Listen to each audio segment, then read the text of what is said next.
හයි මම ලහිරු මේ තියන්නේ මම අවුරුදු දෙකකට කලින් නවත්තපු YouTube channel එක. මම ඒ කාලේ travel video කරා, personal blog video කරා. ඊට පස්සේ පේනවා නම් පෙනේ අතන එහා පැත්තේ බෑගුම් වගේ තියෙන එතන තමයි රේල් පාර තියෙන්නේ.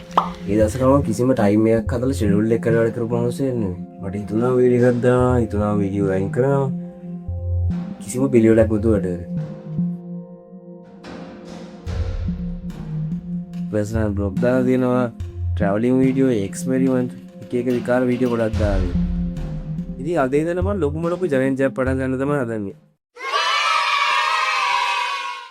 ඒ තමයි 100 days skill build up challenge එක. ඊළඟ තව 100 අතනද වීඩියෝ 100කින් මම ඔයාලා ගාවට එනවා. ඉතින් ඒ වගේම කියනවනම් මම මේ වීඩියෝ ටික කරන්නේ මම වැඩක් නිසාවත් මම එක්ස්පර්ට් කෙනෙක් නිසාවත් නෙවෙයි. මමත් ඔයාලා වගේම ඉගෙන ගන්න කෙනෙක්. අපි හැමෝම එකතු වෙලා ඊළඟ දවස් 100 අතරත skill 100ක් build up කරමු. ඉතින් ඒ වගේම තමයි අද මගේ පළවෙනි දවසේ මම දන්නවා මම කතාවේ ගොඩාක් අවුල්ලදී මම කතා කරන විදිහේම මම ඒකත් build up කරගන්න බලාපොරොත්තු වෙනවා ඉදිරි දවස් 100 අතරද. ඉතින් හැමදාම රෑ 8:30ට වගේ ඔයාලා සෙට් වෙන්න YouTube එකේ පැත්තට එර විත් ලහිරු subscribe කරන්න කැමති නම්